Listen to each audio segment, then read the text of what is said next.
We're going to step it up a little bit again. Okay. Not as hot and heavy as the... I feel like you're sitting up higher than me today.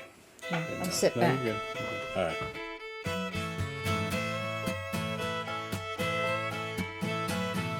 Baby wants a new spin. Baby wants a broken heart. Ready? Yep. We're back, and it's day 15. Yeah. Only 9 days to go after today. Oh, it's going fast. Yeah, we're almost... tomorrow will be 2/3 of the way through. Wow. Yeah. So we've had a couple long videos the last few days, so we're going to try and make this one a little quick. Yeah. So today we have not a bourbon, not a rye, not a wheated bourbon, but a wheat whiskey from Old Elk. So actually I have a full bottle of this one. We'll give you a little uncork. Wow, that was kind of...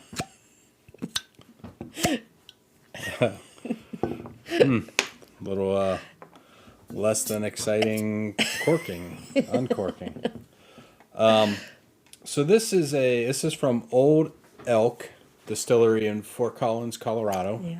Yeah. Been around since I think 2013. Founded by Kurt Richardson, who also was the founder of Otterbox, Oh, yeah. like cell phone cases, Yep. etc.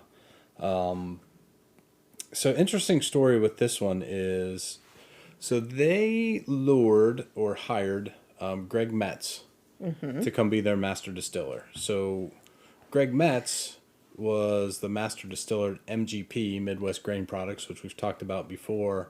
Had been there, I think, since like the late 70s. Had been the master distiller, I think, since like early 2000, maybe 2002.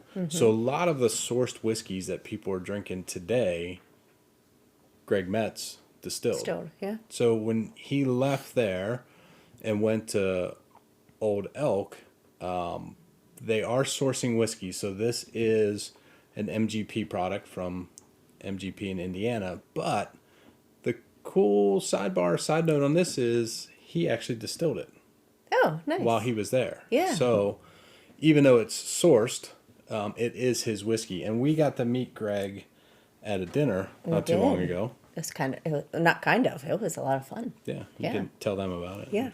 Red light.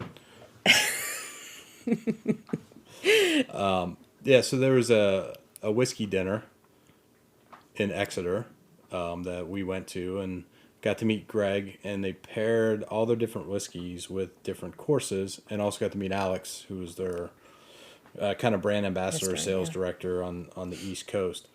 And the reason we're not pouring out of the little bottle is because Alex actually was really super kind and sent us some swag. So in addition to some, I guess we probably should have wore t-shirts. Yeah. But he sent us really cool kind of little elk head Yeah. to pour the whiskey. So Ann, go ahead and pour them. They also have these cool little Oh, tops on it, but it's a little heavy. well, it's a full bottle. Yeah. I'm feeling a little pressure.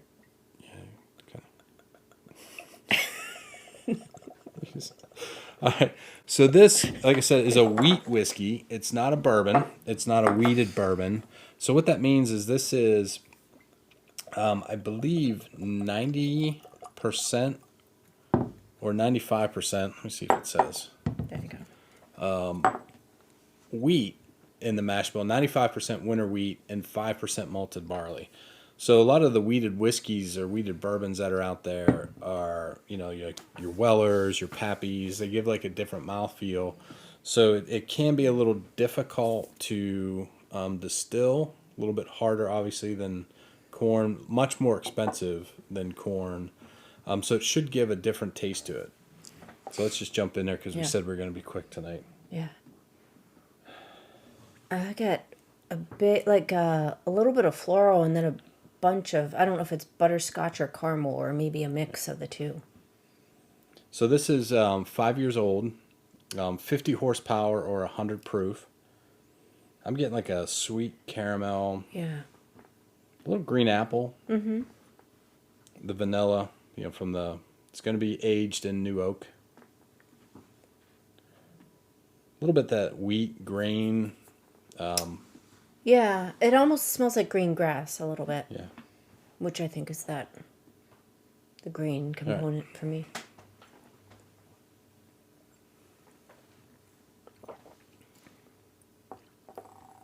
Oh, it's good. The nose is very different. Again, as I feel like I always have to say, in a good way. It's a little more surprising. Yeah, so It's got a low heat, but then it's very mellow, and I get all those caramel flavors. yeah, so on the 50%, you're gonna feel a little more heat. Yeah, unlike the Glenmorangie, like this one, the nose was kind of muted, but big flavors like Yeah. amaretto, buttery, vanilla. But now, now that I'm picking up a little bit more on the nose with it, but it's a soft mouthfeel, which wheat will tend to do a little bit. Yeah. But yeah, just I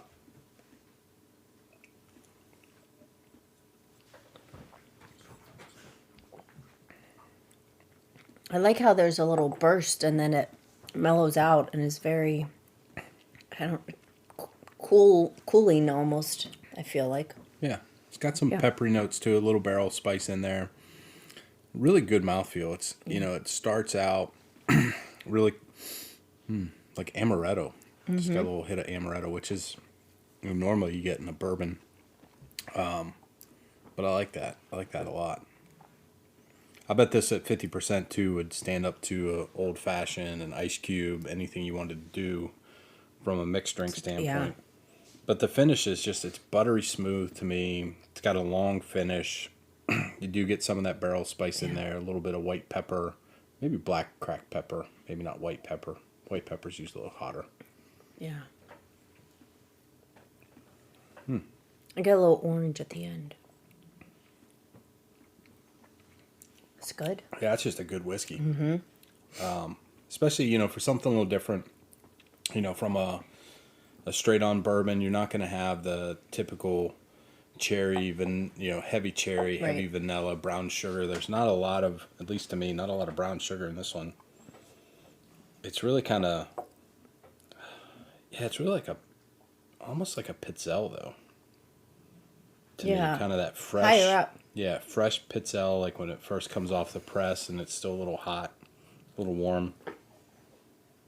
There's something else, though, that I can't It's like seem to pull out. like a buckwheat pancake with a little maple syrup on it. Yeah.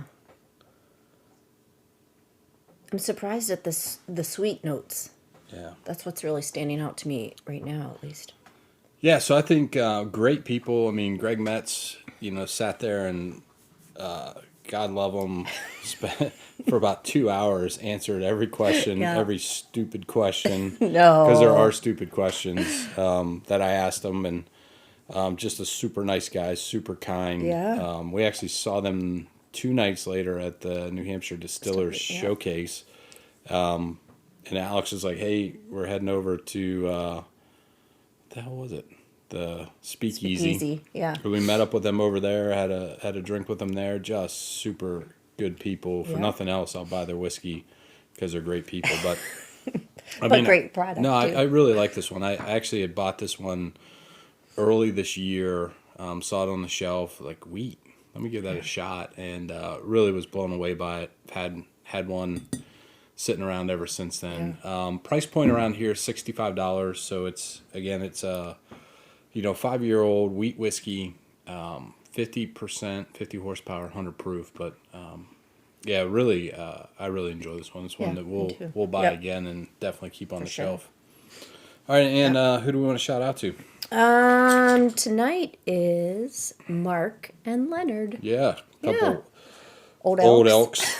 elks. I'm singing more like old jackasses, but Oh, don't say that. at least Mark. But yeah, glad to have you guys along again. They did a little bourbon tasting down their neck of the woods, Yeah. way down yonder, last weekend, and had a good time with it. But all right, we've got like 20 seconds to Okay. go to keep this under 10 minutes. Toast. So Okay, let's ready? toast them out. All right. May your heart stay young, the whiskey be old, the cork loose, and the adventures bold. See you tomorrow. Cheers.